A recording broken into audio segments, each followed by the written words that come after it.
안녕하십니까. 성경 말씀 읽겠습니다. 여호수아 7장입니다.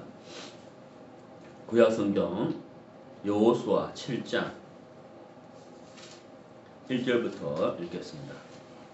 이스라엘 자손들이 바친 물건을 인하여 범죄하였으니 이는 유다지파 세라의 증손 삽디의 손자 갈미의 아들 아간이 바친 물건을 취하였음이라.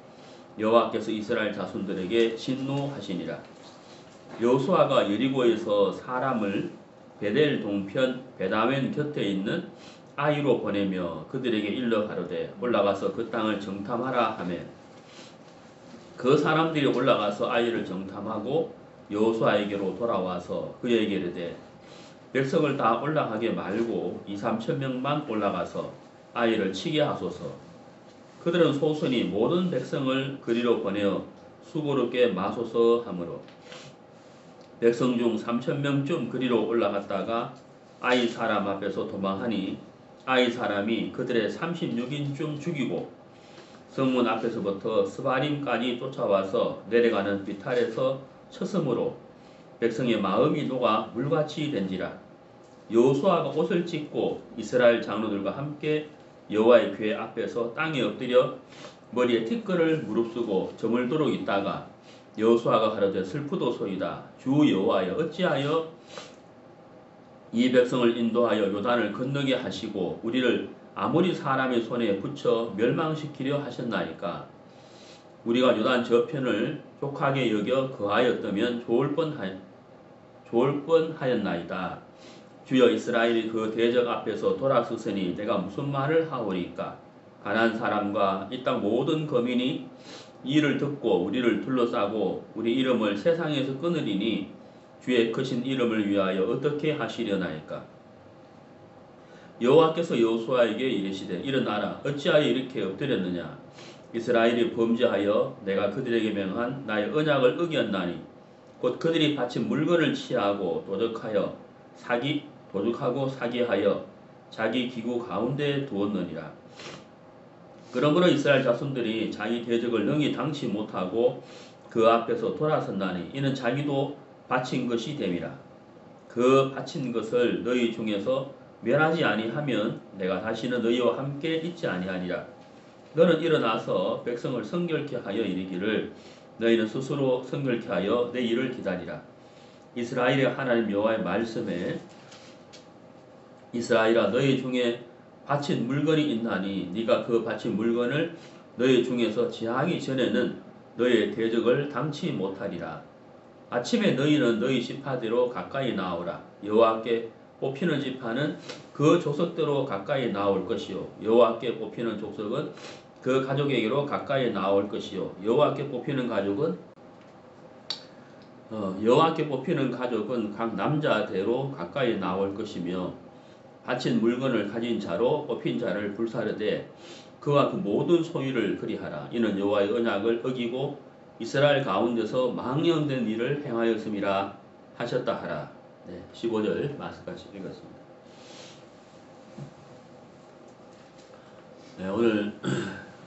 오늘은 여리고성과 아이성에 대해서 같이 교제하도록 하겠습니다. 우리가 이제 성경을 이렇게 읽어보면은 우리 인간의 상식으로 이해할 수 없는 부분들이 사실 굉장히 많죠. 하나님은 하나님의 마음을 우리에게 표현을 한 것이고 또 하나님의 능력을 나타내셨기 때문에 우리 인간의 생각과 하나님의 생각이 근본 다르고 또 우리가 가지고 있는 능력 또한 하나님의 능력 앞에 비하면 아무것도 아니기 때문에 우리의 어떤 상식으로는 이해하지 못하는 그런 성경들이 사실 굉장히 많습니다. 이스라엘 백성들이 이제 출애굽을 하고 가나안 땅에 들어가면서 이제 첫 번째 전투가 바로 여호수아에 나와 있는 여리고성의 전투입니다. 여리고성을 만나서 그 여리고성을 이제 무너뜨리는 그 전투를 이스라엘 백성들이 이제 가장 먼저 하게 되죠. 그리고 나서 이제 그 아이성을 아이성과 전투를 이렇게 하게 되는데, 오늘 우리가 이제 이 여리고성과 아이성에 대해서 이제 교제를 하려고 하는데요. 결론부터 이제 말씀을 드리면은, 여리고성은 굉장히 견고하고 또 이렇게 난공불락에 가까운 그런 성이었지만은 이스라엘 백성들이 그 여리고성을 무너뜨렸습니다.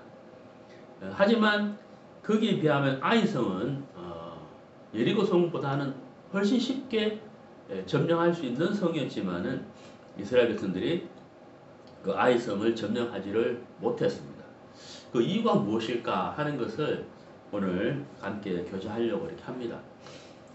결론부터 말씀을 드리면 이제 두 가지를 말씀드릴 수가 있는데, 왜 이스라엘 백성들이 여리고성은 무너뜨렸는데 아이성은 무너뜨리지 못했느냐. 첫 번째는 하나님을 의지하지 않았다 하는 것이죠. 그리고 두 번째는 이스라엘 백성들 가운데서 죄가 있었기 때문에 하나님이 일을 할 수가 없었다. 이 두 가지입니다. 이 두 가지가 이제 결론인데요. 이 두 가지 결론을 놓고 하나하나 살펴보도록 하겠습니다. 먼저 첫 번째, 하나님을 의지하지 않았다 하는 것인데요. 이스라엘 백성들이 출애굽을 하고 이제 그 여리고성에 이제 여리고성을 앞을 두고 이제 여리고성을 이제 무너뜨리는 이 전쟁을 이제 치러야 되는데, 사실 이스라엘 백성들은 광야 생활을 하면서 어떤 모습이었는지는 우리가 성경을 통해서 알 수가 있습니다. 하나님을 전적으로 의지하고 하나님을 믿는 믿음보다는 하나님을 대적하고 또 원망하고 불평하는 그런 일들이 사실은 거의 다반사였죠. 광야에서 목이 말랐을 때 물을 주시는 하나님 앞에 감사하면서 또 목이 마를 때 그 하나님을 의지하기보다는 또 원망과 불평을 하는 그런 모습들을 이렇게 볼 수가 있습니다. 그래서 그러면 이제 이스라엘 백성들이 광야 생활을 통해서 하나님을 이렇게 배운 것도 있겠지만은 그 배움을 통하여 믿음으로 살았다 하기보다는 하나님을 원망과 불평하는 또 모세를 불평하는 그런 시간들이 사실 훨씬 많았어요. 그렇기 때문에 이스라엘 백성들이 이제 여리고에 들어갔죠. 물론 이제 광야 생활을 한 광야에서 출애굽을 한 이스라엘 백성들이 1세대 사람들은 사실 광야에 다 죽었습니다. 여호수아와 갈렙을 제외한 모든 1세대 사람들은 다 죽었고 2세대 사람들이 이제 여리고성에 가나안 땅에 들어가게 된 거죠. 자, 근데 이제 여리고성을 이제 점령을 할 때 하고 아이성을 점령할 때 하고 가장 큰 차이가 무엇이냐 하는 것이죠. 먼저 여리고성을 점령할 때 한번 말씀을 보면요. 여호수아 6장인데요. 자, 1절에 보시면은 이스라엘 자손들로 인하여 여리고는 굳게 닫혔고 출입하는 자 없더라. 여기 보시면은 그 굳게 닫혔다. 역사적으로 보면은 그 말 두 필이 쌍으로 달려갈 수 있을 만큼의 그 여리고성이 크기가 두꺼웠고 두께가 두꺼웠고 그 견고했다 하는 그런 역사적인 문헌을 이렇게 볼 수가 있습니다. 아무튼 여리고성은 굉장히 견고했는데 여기 1절에 보시면은 굳게 닫혔다 이렇게 있잖아요. 이스라엘이 이제 공격할 것을 알았기 때문에 여리고성 안에 있는 사람들이 여리고성에 출입을 할 수 없도록 문을 다 닫아버린 상태죠. 성도 견고하고 또 문도 닫혔기 때문에 이 여리고성 안으로 들어가기가 사실 정말 쉽지 않은 상태였다는 거죠. 근데 여리고성이 어떻게 무너지게 되느냐? 칼과 창에 의해서 무너진 것이 아니고 매일 한 바퀴씩 마지막 날을 7바퀴 그리고 성을 돌 때는 아무 말도 하지 말고 조용히 성을 돌아라 라고 했다는 거죠. 사실 전쟁을 하는데 이런 전쟁은 사실 없는 거잖아요. 근데 마지막 날 7발을 불고 돌고 나팔을 불었을 때 정말 하나님의 말씀대로 그 여리고성, 그 견고한 여리고성이 무너졌다는 거죠. 자, 이것은 이제 우리에게 무엇을 교훈해 주느냐 하면 바로 기도의 힘이고 하나님을 의지했을 때 하나님이 어떻게 역사하는지를 우리에게 보여주는 것입니다. 그래서 이 여리고성의 전투를 통해서 이스라엘 백성들은 분명히 배웠을 거라는 거죠. 정말 우리는 연약하고 또 광야 생활을 할 때도 여호와를 의뢰하지 않았지만은 정말 우리가 하나님의 말씀의 인도를 받고 하나님의 말씀에 순종하고 그 하나님을 의지했을 때 저렇게 견고한 여리고성이 무너지는구나. 그걸 이렇게 그들이 똑똑히 눈으로 본 것이죠. 그래서 그 사실을 통하여 이스라엘 백성들이 무엇보다도 하나님을 의지하는 것이 정말 중요하다는 사실을 그들이 마음에 새기고 그것이 삶 속에서 또 이렇게 진행이 되고 나타나야 하는 것이죠. 그렇지만 이스라엘 백성들이 아이성을 점령할 때는 그 마음에서 떠나버려요. 그래서 이제 패배하는 원인이 되기도 했다는 겁니다. 물론 또 다른 하나는 죄에 있기도 했습니다. 자, 그래서 이 두 가지를 가지고 우리 하나 좀 살펴보려고 하는데, 먼저 첫 번째, 그 여호와를 의지하지 않았다 하는 부분입니다. 우리가 여기 6장 1절을 보시면, 2절을 보시면요, 여호와께서 여호수아에게 이르시되 보라 내가 여리고와 그 왕과 용사들을 내 손에 붙였으니, 이렇게 됐죠. 이제 여호와께서 이르시되 내 손에 붙였으니 이렇게 되어 있단 말이에요. 자, 여기 이제 붙였다는 말이 있잖아요. 손에 붙였다.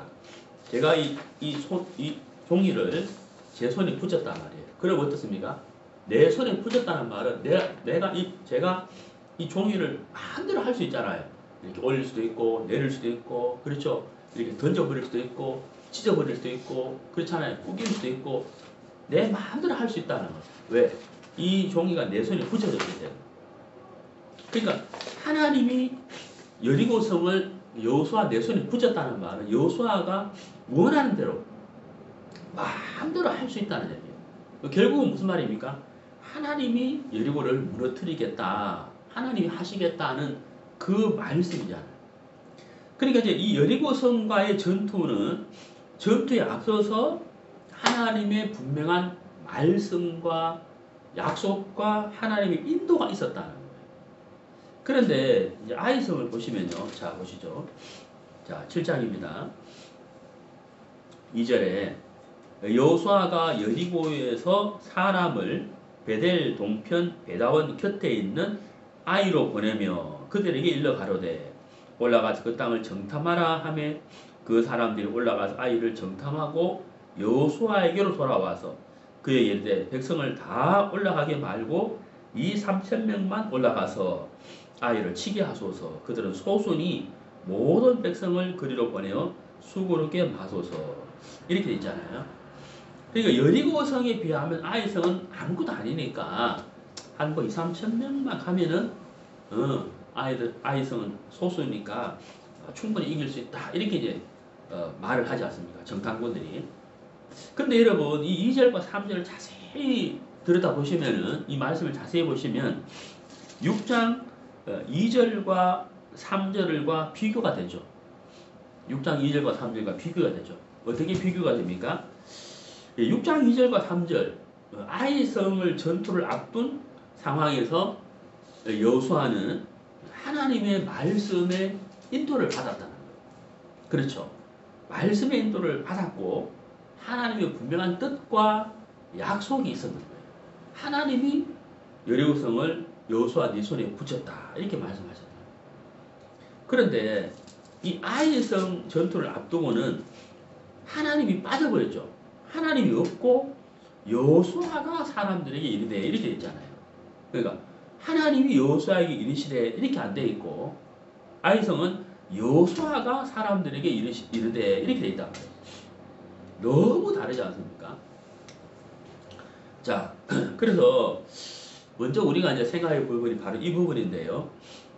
물론 이제 하나님이 왜 말씀하지 않았느냐 하는 부분은 제가 이제 조금 이따가 말씀드리겠습니다만은, 하나님이 이르시되 하는 거하고 여호수아가 이르되 하는 거하고는 굉장한 차이가 있어요.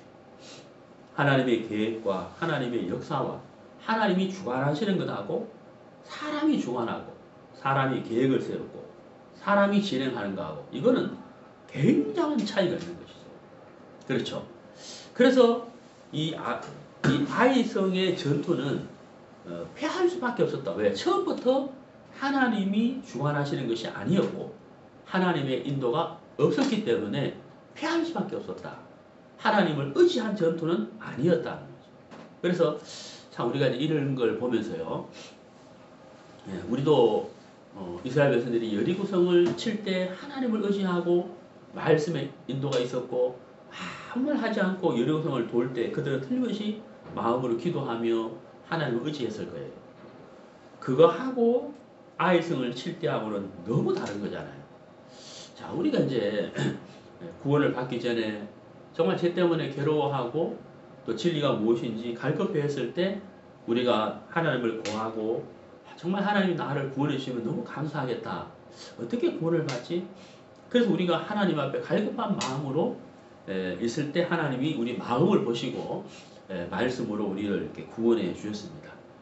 그 구원을 받고 난 이후에 우리의 이제 삶 가운데에서 때로는 우리가 여호수아 전투를 앞둔 그런 절박한 마음도 있고 또 때로는 우리 마음에 여유가 생겨서 아이성을 치는 것처럼 칠 때의 마음처럼 하나님을 의지하지 않는 우리 어떤 지혜나 지식이나 경험으로 일을 처리하는 그런 것도 있을 거라는 거예요.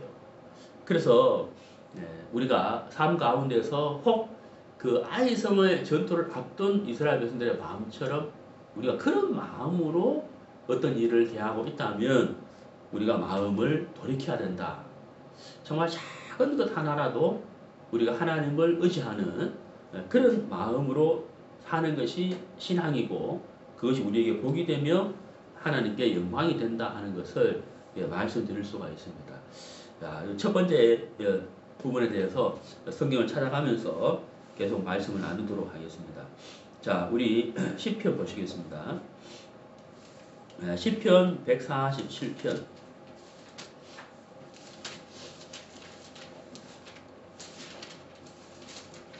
시편 147편 10절입니다.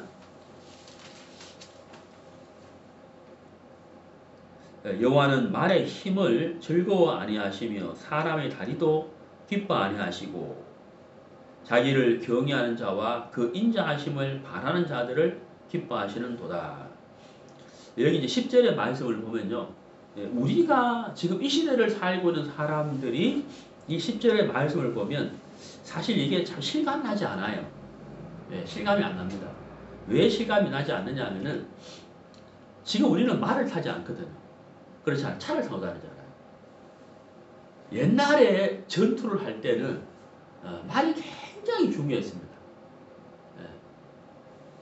마차나 말을 타지 않는 그냥 낮은 보병들은 창이나 칼을 들고 전투를 했잖아요.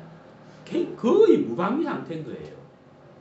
그런데 말을 타면 일단 높이가 높아지고 위에서 아래로 공격하기가 쉬워지기 때문에 이 옛날 전투에서는 이 말이 있다는 것은 대단한 무기였습니다. 강력한 힘이었다. 그러니까 옛날 전투하는 사람에게 말이 있느냐 없느냐 하는 것은 굉장한 전투력의 차이가 있는 거거든요. 그런데 당연히 군인들은 말이 많이 필요했을 거라는 거예요. 그렇지 않아요? 그런데 여기 10절에 뭐라고 했냐면 말의 힘을 즐거워 아니하시며 이렇게 됐잖아요. 누가요? 하나님이. 꼭 필요하고 정말 그 전투력을 증가시킬 수 있는 말이 누구보다도 전투를 하는 사람에게는 많이 필요하고 실제로 애굽에 가서 말을 돈 주고 사오는 그런 일들도 성경에 있지 않습니까? 근데 하나님은 그 말의 힘을 즐거워하지 않는다라고 하셨다는 거예요. 지금 우리 이 시대에 사는 사람들 이게 실감이 나지 않지만은 예를 들어서 우리가 서울에서 부산까지 걸어서 가야 된다. 이거 하고 자가용을 타고 간다는 거하고 다르고 또 KTX 타고 간다는 건 다르잖아요. 그 우리가 현실로 우리 마음에 막 타고 실감이 나잖아요. 부산까지 어떻게 걸어가? KTX로 1시간 50분이면 가는데 한숨 자야 되겠다. 눈만 감으면 부산까지 가겠네. 실감이 나잖아요. 그러한 것처럼 이 시대 때는 말이 있고 없고 차이가 굉장했다는 거예요. 그런데 말이 없으면 정말 안 되는 그런 전투고 말이 있으면 너무 좋겠는데 하나님은 말의 힘을 즐거워하지 않는다. 이렇게 다. 무슨 말입니까? 말이 있든지 없든지 간에 그 마음의 중심이 하나님을 경외하고 하나님을 의지하는 마음이죠. 하나님을 의지하는 마음. 그것을 하나님이 기뻐하신다라고 말씀을 하신 거예요. 그러니까 이스라엘 백성들이 아이성을 앞두고 2, 3천 명만 보내면 되겠어요. 왜냐면 저 사람들 소수이기 때문에 우리가 뭐 여리고 성도 무너뜨렸는데 이 말과 이 마음이 벌써 어때요? 하나님이 기뻐하지 않는 마음이고, 예, 하나님을 떠난 마음이잖아요. 그러니까 이 전쟁은 패할 수밖에 없었다. 그렇죠. 참 우리도 이제 정말 이런 말씀들을 보면은 참 우리 마음에 이렇게 어떤 두려움도 생기죠. 왜냐하면 우리 자신도 모르는 사이에 뭐 이 정도는 이런 마음을 우리가 갖기가 참 쉽고 또 그런 마음을 가지고 그런 말을 할 때도 우리가 의식도 못하면서 그렇게 살 때도 사실은 많다는 거예요. 그렇잖아요.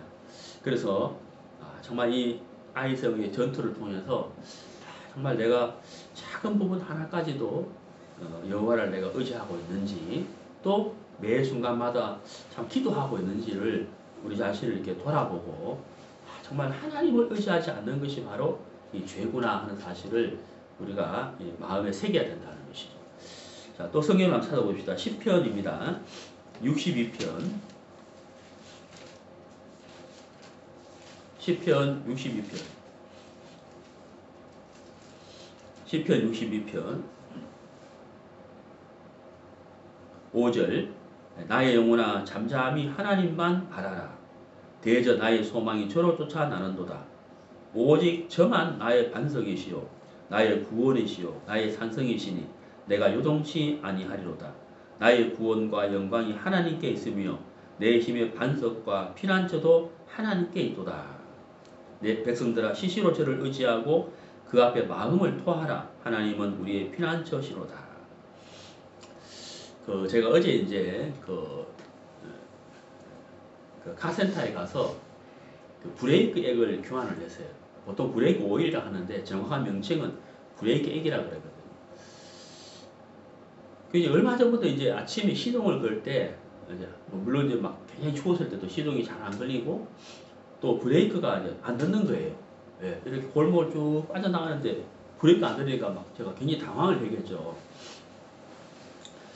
그래서 이제 요즘은 이제 시동을 걸고 제 자리에서 브레이크가 듣는지 안 듣는지 확인하고 이제 출발을 하거든요. 그러니까 심적으로 어때요? 불안하지 않습니까? 그리고 막 고속도로나 또 이제 그 자동차 전용도로에서 한 7, 80 달릴 때도 브레이크 잘 들어야 될 텐데 저 앞에서 신호등이 있으면은 미리 이제 속도를 늦춰가지고 서서히 이제 브레이크를 밟아서 이제 미리미리 속도를 늦추어 갔다는 거예요. 그 차를 운전하면서 이제 좀 뭔가 불안한 거예요. 이제 브레이크가 안 들을 수도 있는데 그래서 어제 이제 카센터에 가서 그 브레이크 액을 이제 교환을 한 거예요. 그러니까 심적으로 어떻게 되겠습니까? 이제 편안해진 거예요. 브레이크도 탁탁탁 잘 들리니까 이제 이렇게 70, 80 달려도 이제 마음에 좀 여유가 생기는 거예요. 자, 브레이크 액을 하나를 교환했어요. 이 차가 지금 브레이크에 브레이크에 좀 문제가 있다. 그러니까 어때요? 조심하고 불안하고 혹 안 들으면 어떡하지? 내가 원하는 때 차가 멈춰야 되는데 이런 어떤 이 불안한 심리를 가지고 있잖아요. 근데 그걸 딱 교환하고 나니까 이제 됐어. 브레이크 잘 됐네. 이렇게 마음이 편안해졌단 말이에요. 자, 여기 시편 62편 5절, 6절, 7절, 8절에서요. 다윗이 아주 중요한 간증을 했어요. 그게 뭐냐면 자, 여기 보시면요. 반석이라는 단어가 나오죠. 6절에 반석. 그 다음에 구원. 그 다음에 산성. 그렇죠? 그 다음에 피난처. 이렇게 나왔어요. 자, 다윗이 반석, 구원, 산성, 그 다음에 피난처. 이렇게 네 단어가 나오는데 이 모든 것.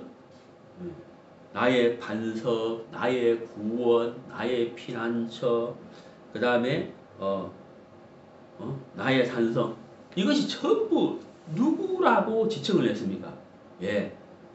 6절을 보면 오직 저만 이렇게 되어 있지 않습니까? 여기 오직이라는 단어가 있거든요. 참 이 다윗이요. 이렇게 간증을 할 수 있었던 이유가 무엇일까? 예. 다윗이 이런 간증을 할 수밖에 있었던 이유가 무엇일까? 오직이라는 단어를 썼잖아요. 오직 하나님만 나의 반석이시고 피난처시고 산성이시고 이런 간증을 할 수 있었다는 거예요. 그 이유가 무엇일까? 다윗은 전쟁이 많았어요. 특히 사울과 다윗의 전쟁. 사울은 늘 다윗을 죽이려 했기 때문에 하나님으로 하나님께 기름 부음을 받고 하나님의 세움을 입었지만 다윗은 참 고난이 많았거든요. 예. 실제로는 왕의 보좌에 앉아서 나라를 다스려야 할 다윗이 어때요? 실상은 어때요? 계속 쫓김을 당했잖아요. 사울에게. 그렇죠. 그런 과정에서 다윗이 인간적으로 보면 참 억울하기도 하고 분하기도 하고 정말 답답하기도 하고 고통스럽기도 하고 그럴 법하면서 하나님을 원망할 수도 있을 거 아니에요. 에휴, 하나님 나를 세워주셔서 왕으로 세운다고 하셨는데 내가 이거 무슨 왕이냐. 맨날 쫓겨다니고 내가 잘못한 것이라고는 하나님을 의지해서 골리앗을 쳐 부순 것밖에 없는데 그때부터 나는 이렇게 어려움만 당해. 도대체 이게 진짜 하나님이 나한테 약속하신 게 맞아요? 이렇게 할 수도 있는 마음이라는 거예요. 사람이니까. 또 마귀가 그런 생각을 안 넣어줬겠냐고요. 그렇잖아요. 자, 근데 이 다윗의 삶을 보면 그렇지 않죠. 예, 여기 이제 오직 저만 하나님만 나의 반석이고 나의 구원이고 나의 산성이고 피난처다. 여기 이제 산성이란 말이죠. 산성. 우리가 이제 남한 산성이 있는 것처럼 예루살렘 성이 있잖아요. 아이 성이 있고 여리고 성이 있고 외부의 적을 막아주는 거거든요. 참 우리가 이 다윗의 이런 간증을 보면 다윗이 정말 얼마나 하나님을 의지했는지를 우리가 알 수가 있습니다. 창세기를 잠깐 보시면요. 창세기 15장.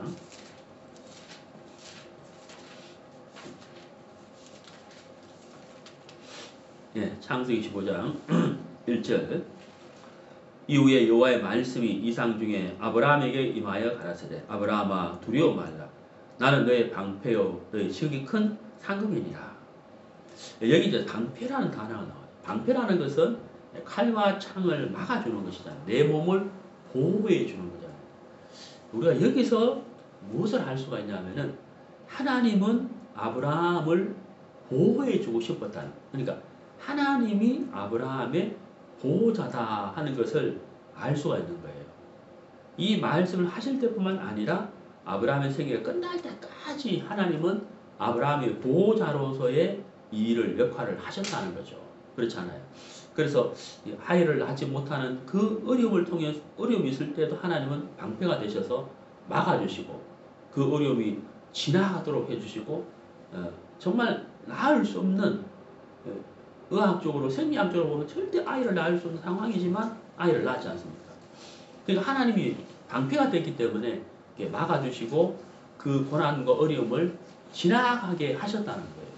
그렇잖아요. 그렇다면은 하나님이 우리에게도 우리 구원받은 그리스도인들에게도 우리 인생을 향해서도 하나님은 방패가 되고 싶어 하신다 하는 거죠. 그렇잖아요. 보호자가 되고 싶어 하신다는 거죠. 그래서 우리가 하나님을 부르짖고 하나님을 의지할 때 하나님이 나의 방패가 되신다는 것을 우리가 삶 속에서 실감할 수 있는 그런 역사가 나타날 수가 있겠죠. 다윗이 하나님은 오직 하나님만이 나의 반석이고 산성이시고 구원자이시고 피난처다라고 간증을 할 수 있었던 것은 다윗이 하나님 앞에 자기 마음을 토하고 하나님을 시시로 의지했기 때문에 그가 더 하나님이 나의 보호자하고 방패인 것을 실감할 수가 있었을 것이다 하는 거예요. 자, 우리 구약성경 역대하를 보겠습니다. 역대하 25장. 역대하 25장 9절.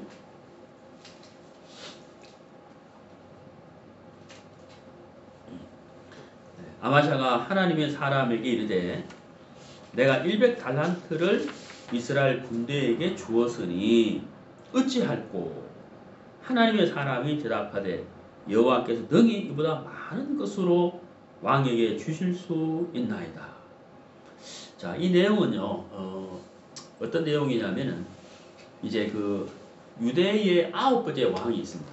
유대의 9번째 왕이 이제 아마샤인데 이 아마샤가 이제 에돔하고 전쟁을 앞두고 있었어요. 근데 수적으로 보나 전력으로 상태를 봤을 때 이 아마샤가 이 유다의 전력이 못 미치는 거예요. 유대 나라가. 그래서 이 전쟁은 해야 되겠는데 전력이 약하니까 이 아마샤가 이스라엘에 원정을 요청한 거예요. 공짜로 안 되니까 은을 100달란트를 주면서 군대를 좀 보내달라고 했다는 거죠. 삭스를 낸 거죠. 자, 그렇게 해서 이제 전쟁을 치르려고 하는데 하나님의 사람이 아마샤에게 나타나서 돌려보내십시오. 너무 아마샤가 볼 때 너무 당황스러운 일이잖아요. 지금 다 돈을 주고 군대를 빌려서 전쟁을 앞두고 있는데 돌려보내라고 하니까 굉장히 당황스럽죠. 아니 내가 이미 다 돈을 주고 삭스를 했는데 왜 내가 돌려보내야 되느냐. 그때 하나님의 사람이 무슨 교제를 해주느냐면 하나님은 이거보다 훨씬 더 많은 것을 왕에게 줄 수가 있습니다. 라고 교제를 해주는 거죠. 자, 여기서요. 사실 우리도 이런 마음이 있잖아요. 아마샤와 같은 마음. 예, 저도 그렇거든요. 저도 이 아마샤와 같은 마음이 있어요. 예, 요거는 돈으로, 요거는 내 경험으로 일을 하면 되겠다, 처리하면 되겠다, 이런 마음이잖아요. 또 사람에게 어떤 도움을 구하는 마음. 대출을 좀 받아볼까? 물론 필요한 대출도 받아야 되죠. 돈으로 어떻게 좀 사람을 좀 이렇게 뒷돈을 좀 줘가지고 어떻게 좀 해결할까? 이런 마음이잖아요. 그런 이제 그 생각들이 사실 우리 속에 올라오고 또 그렇게 실제로 살기도 해요. 예. 그런데 우리 속에 성령께서는 어떠하실까 하는 것이죠. 이제 거기서 우리가 생각해야 되잖아요. 구원받은 사람이라면 성령은 나에게 어떤 마음을 갖고 계실까? 성령이 불편하지 않을까? 그렇죠? 나는 이렇게 생각하는데 성령께서 불편하지 않을까? 요 마음이 이제 구원받은 그리스도인이잖아요. 그러니까 하나님의 사람을 통해서 이거보다 훨씬 더 많은 것을 줄 수가 있다라고 했다. 여기서 아마샤가 손을 내려놔요. 자기 계획을 탁 내려놓거든요. 하나님이 실제 일하시는 것을 아마샤가 볼 수가 있었다는 거죠. 하나님은 말의 힘을 기뻐하지 않는다. 우리가 전쟁을 앞두고 많은 군대와 군사와 말이 있으면 좋을 것 같은데 하나님은 그것보다는 하나님을 의지하는 것을 기뻐하신다. 라고 시편에서 말씀하고 있잖아요. 실제로 우리가 사울의 이제 삶을 보면은 사울은 왕이 되고 난 다음에 이스라엘의 칼과 창을 잘 쓰는 용맹한 사람들을 다 불러 모으고 자기 곁에 두었잖아요. 근데 문제는 골리앗이 나타났을 때 그들이 아무것도 사울에게 도움을 주지를 못했다는 것을 우리가 성경을 통해서 알 수가 있습니다. 자, 그래서 우리가요, 정말 말이나 창이나 칼보다는 정말 하나님을 먼저 의지하고 하나님을 신뢰하고 말씀을 의지하는 것이 정말 우선이고 그것이 더 강력한 능력과 힘을 나타낸다는 것을 알 수가 있습니다. 이스라엘 백성들이 아이성에서 패할 수밖에 없었던 이유는 여호수아 여리고성을 앞두고 하나님이 여호수아에게 이르시되 내가 여리고성을 내 손에 붙였으니 하는 이 말씀이 아이성을 질 일이 없는 거죠. 여호수아가 사람들에게 이르되 이렇게 되어 있지 않습니까? 그렇죠. 그래서 여호와를 의지하는 것이 정말 우리 삶의 힘이고 능력이며 여호와를 의지하는 것 자체가 곧 죄다 하는 것을 말씀드릴 수가 있습니다. 그래서 아이성에서 패할 첫 번째 원인이 바로 거기에 있었다는 거예요. 두 번째인데요. 두 번째는 바로 뭐냐면 아간의 죄 때문이다 하는 겁니다. 성경을 찾아보시죠. 자, 오늘 읽은 이제 본문을 봅시다. 여호수아 7장.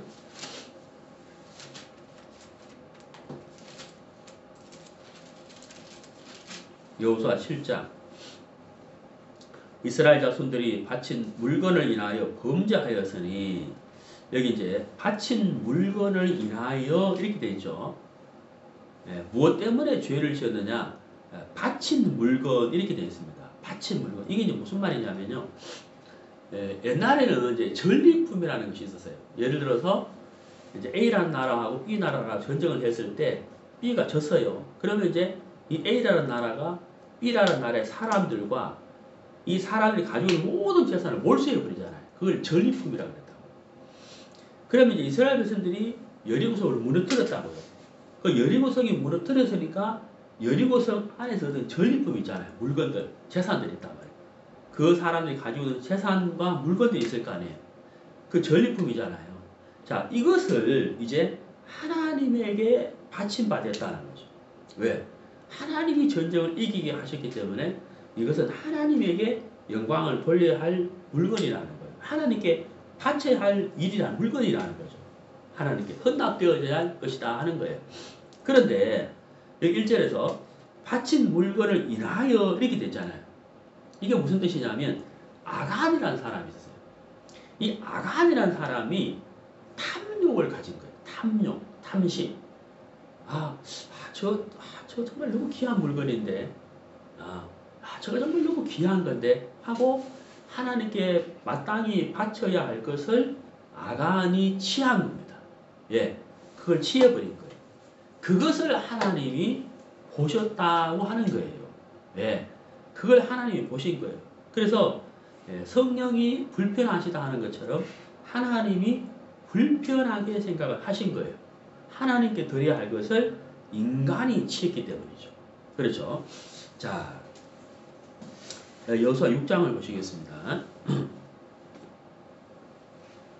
18절 너희는 바칠 물건을 스스로 삼가라. 너희가 그것을 바친 후에 그 바친 어느 것이든지 자, 그 다음 뭐라 되어 있죠? 취하면 이렇게 되었습니다.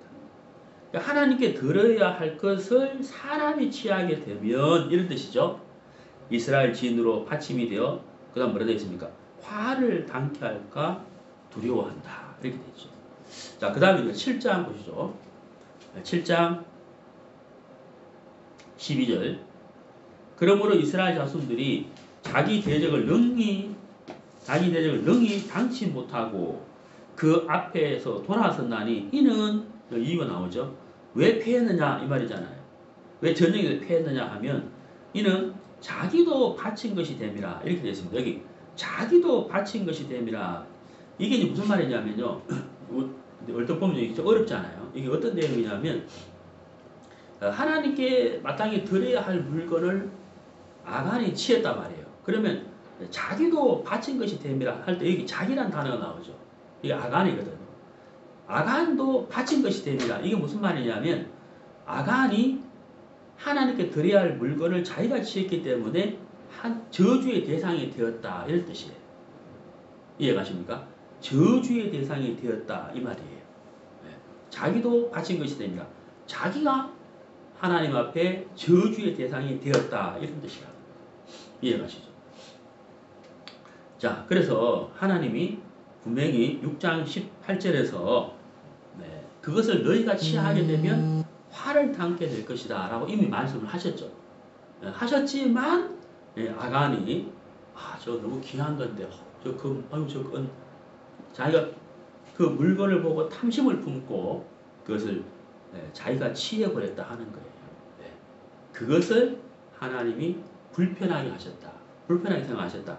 자기도 바친 것이 됨이라 7장 12절에 말씀하셨잖아요. 그래서 하나님이 일을 할 수가 없었다 하는 거예요. 이해가시죠? 하나님이 일을 할 수가 없었다 하고 하는 겁니다. 그래서 아이성에서 피해버렸다 하는 겁니다. 그게 두 번째 원인이에요. 자, 성경을 찾아보겠습니다. 열왕기하 5장 열왕기하 5장 26절 엘리사가 이르되 그 사람이 수레에서 내려 너를 맞을 때에 내 심령이 감각되지 아니하였느냐. 지금 어찌 은을 받으며 옷을 받으며 감난원이나 포도원이나 양이나 소나 남종이나 여종을 받을 때냐. 자, 여러분 거기 있잖아요. 지금이 지금이란 단어가 있죠. 지금이. 그거 한번 읽어 보세요. 이 열왕기 5장에 그 나만 장군이 나옵니다. 아람 나라의 군대 장관 나만이 나오는데 큰 권세를 가진 참 위대한 장군이었지만 모슬병에 걸려 있었어요. 바로 문둥병이죠. 문둥병은 고칠 수 없는 거잖아요. 그래서 이 나만이 이 문둥병 때문에 굉장한 고통을 당했을 겁니다. 그런데 거기 이제 전쟁 중에 사로잡아온 작은 계집아이가 그 작은 계집아이가 믿음으로 나만 장군에게 이야기를 하죠. 물론 직접 이야기한 건 아니지만 그 아내를 통하여 이제 소식을 전하게 됩니다. 예. 예루살렘에 있는 선자에게 하면 그 선자를 통하여 하나님이 역사하셔서 문둥병을 낫게 하실 것이다 하는 믿음의 말을 하게 됩니다. 그래서 나만 장군이 여러 경도를 통해서 이제 엘리사 앞에 섰고 엘리사는 나만 장군에게 요단강에 가서 몸을 7번 잠그면 피부가 어린아이처럼 될 것이다 라고 했는데 나만이 그렇게 해서 문둥병이 깨끗하게 나음을 입습니다. 그래서 나만이 너무 고마울 거 아니에요. 그래서 엘리사에게 이제 사례를 이렇게 하려고 하는데 엘리사가 받지 않죠. 이것은 하나님께 드려야 할 하나님이 영광을 받아야 되는 것이지 내가 받을 수 없습니다 하고는 이제 거절을 합니다. 그리고 이제 헤어져서 돌아가는데 이 엘리사의 사환이 어떤 마음이 생겼습니까? 아까 그 사리에 했는데 그게 너무 아까운 거예요. 그게 탐이 나는 거예요. 그래서 내가 취해야 되겠다 하고는 이 나만에게 가서 거짓말을 해서 그 이제 물건을 사례품을 받아서 오죠. 그래 왔을 때 엘리사 하는 말이 바로 조금 전에 읽었던 26절 말씀. 내 심령이 감각되지 아니하였느냐. 예, 내 심령이 감각되지 아니하였느냐. 지금이 어찌 은을 받으며 옷을 받을 때냐. 그 엘리사의 마음이 사환에게 전달되고 엘리사의 마음과 사환의 마음이 같아야 되는데 사환의 마음이 엘리사의 마음과 달랐다는 이야기죠. 예. 그 예수님의 마음과 우리의 마음이 같이 흐르고 예수님의 마음과 우리 마음이 이제 같아야 되는데 예수님의 마음과 우리 마음이 다르게 되면 하나님이 우리에게 지금이 어찌 이런 책망을 하시겠다고 하는 부분이죠. 자, 그러니까 이제 아간이 지금 어떻게 그걸 네가 취하느냐, 지금 그 취할 때가 아니다, 이렇게 하나님이 말씀하시는 거잖아요. 마땅히 하나님께 드려야 할 것인데 그 왜 네가 취하느냐, 이렇게 이제 하나님이 책망하시는 거잖아요. 그것이 원인이 되어서 전쟁에서 패하게 되고 또 그것으로 인하여 아간의 가족들이 다 죽어버리는, 돌에 맞고 돌에 묻혀서 죽는 그런 참담한 일을 당하게 됐다고 하는 것입니다. 자, 사도행전 5장을 보시겠습니다.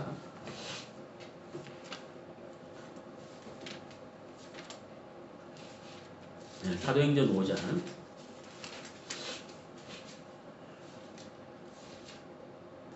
1절. 아나니아라 하는 사람이 그 안에 삽비라로 더불어 소유를 팔아 그 값에서 얼마를 감추매 그 아내도 알더라. 얼마를 가져다가 사도들의 발 앞에 두니 베드로가 하려되 아나니아야 어찌하여 사단이 내 마음에 가득하여 네가 성령을 속이고 땅값 얼마를 감추었느냐. 예, 이제 아나니아와 삽비라가 이제 소유를 팔았는데 그 값에 얼마를 감추고 얼마를 감추었는데 그 감춘 것 때문에 베드로에게 책망을 이렇게 받게 되죠. 그때 베드로가 이제 한 말이 사단이 내 마음에 가득하여 그 다음에 이제 성령을 속이고 이렇게 말씀하셨죠. 예. 사단이 가득하여 사단에게 속아서 성령을 속였다라고 베드로가 이제 책망을 하게 됩니다. 그래서 이제 그 아이성의 전투가 이제 패할 수밖에 없었던 이유는 바로 아간의 범죄 때문이죠. 만약에 우리가 저도 이런 생각 해보거든요. 이 사도행전 5장 읽을 때마다 야, 내가 만약 이 시대에 살았으면은 어쩌면 나도 죽을 수 있었겠다 이런 생각을 해봅니다. 왜냐하면 야, 그 땅값 얼마를 감췄다고 해서 야, 이렇게 생명을 취할 것 같으면은 야, 나도 이 시대에 살았으면은 야, 정말 죽었겠는데 이런 생각을 이 말씀 읽을 때마다 해봅니다. 지금 이 시대에 정말 이게 하나님이 막 이 사도행전 5장처럼 막 그대로 역사하지는 않습니다만은 아무튼 우리가 이 말씀들을 보면서 자, 우리가 그 하나님의 인도를 받지 아니하고 사는 것과 하나님을 의지하지 않는 것이 바로 이 죄다 하는 것을 이렇게 알 수가 있습니다. 네, 네, 성경 보겠습니다. 에베소 4장입니다. 에베소서 신약성경 에베소서 4장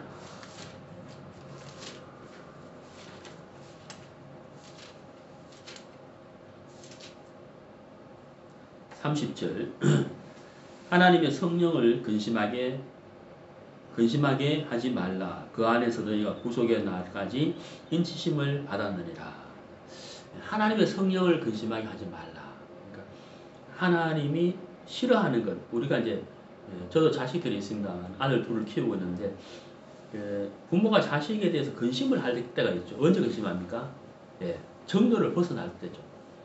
정도를 벗어났을 때와 그 부모가 기뻐하지 아니한 일을 했을 때, 그렇죠. 하지 말라는 것을 할 때, 그때 이제 우리가 근심하잖아요.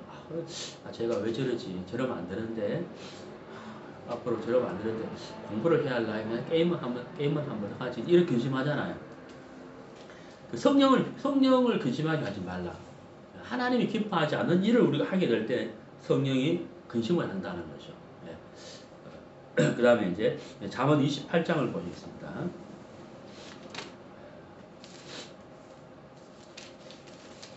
잠언 28장 13절 자기의 죄를 숨기는 자는 형통치 못하나 죄를 자복하고 버리는 자는 불쌍히 여김을 받으리라. 여기 죄를 자복하고 이렇게 되어 있죠. 우리가 요한 1서에 보면은 구원받은 그리스도인이 죄를 지었을 때 어떻게 해야 되는지를 설명하고 있습니다. 이제 바로 죄를 자백하는 것이죠. 구원받은 사람은 구원받기 전에 회개를 딱 한 번 합니다. 회개하고 죄 사함을 얻어라.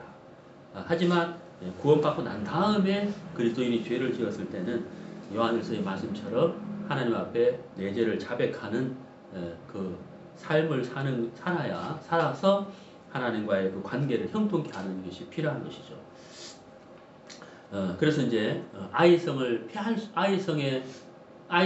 이길 수 없었던 두 가지 이유 중에 두 번째를 이제 말씀을 드렸습니다. 오늘 이제 우리가 이 여호수아와 그 아이성의 전투에 대해서 교제를 했는데요. 첫 번째는 하나님을 의지하지 않았다.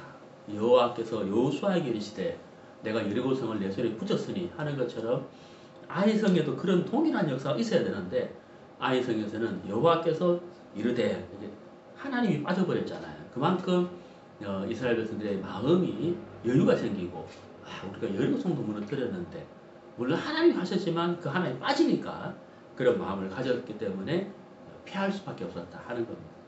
아무리 작은 것이라 할지라도 가볍게 여기는 하나님을 의지하지 않는 것이 참 죄라는 것을 우리가 알 수가 있고요.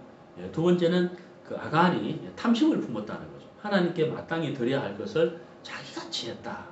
그것이 바로 아간의 탐심이었다는 겁니다. 그래서 하나님이 일하시기가 불편했다 하는 것이죠.